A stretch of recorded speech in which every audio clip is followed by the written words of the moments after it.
I don't think that it is the responsibility of government to support the banning of educational curriculum. People's urgency to interrupt the education of children or youth doesn't need our support in being expedited. I'd like to stay on the subject of this bill. I really don't want to confuse the current law with this bill. You're amending current law? Yes, sir, I am. So your bill does have an effect on what the law would be. As you amend this law, we at least need to think about the implications that this law has on education for students and our schools and our communities. Books are not being banned quickly enough. Is that correct? I wouldn't say that. I would say that books are not being reviewed in a timely manner. I know one of them is The Bluest Eye by Toni Morrison. Can you give me a few other examples of books going to be banned under this expedited process you're presenting to us? That is really not germane to the bill. This is only about the process. The process is about material. I think it is germane for us to talk about what material you don't believe is being reviewed quickly enough to ban. So can you give us some examples of books that either you or members who brought you this bill want to see removed from our school libraries? Can you give us a few books? No, actually I can't. And what you're trying to do is create this narrative of instigating this culture of fear for parents to say that we need to ban books quicker. You want to put more work on our teachers who are underpaid and understaffed to force them to remove books because they make you uncomfortable and they make members of this body uncomfortable. But these books are books about Black history. These are books about social justice, true history of America that you're trying to ban. And one member of your caucus last year said we should burn these books. Let's say you take these books out of the library.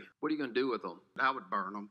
That's what I thought. And so you are a book-burning caucus. I just want to say that people who want to ban books have never been on the right side of history. You won't be on the right side of history with this, Representative Lynn. I move the previous question. Hang on. Representative Martin, can you take that? We have a couple people real quick that want to ask questions. Yes, sir. It's your pleasure. I'm just looking over a list of books around the country that are being banned. It's not your intention to expedite the banning of the Diary of Anne Frank, is it?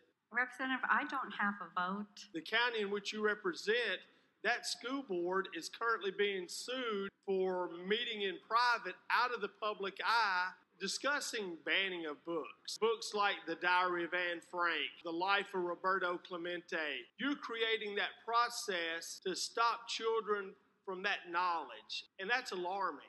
Not being able to say, we don't think the banning of The Diary of Anne Frank, this is a highly questionable bill. 71-22 nays. House Bill 843 having received the Constitution's majority, I hereby declare passed without objection. The motion reads to the table.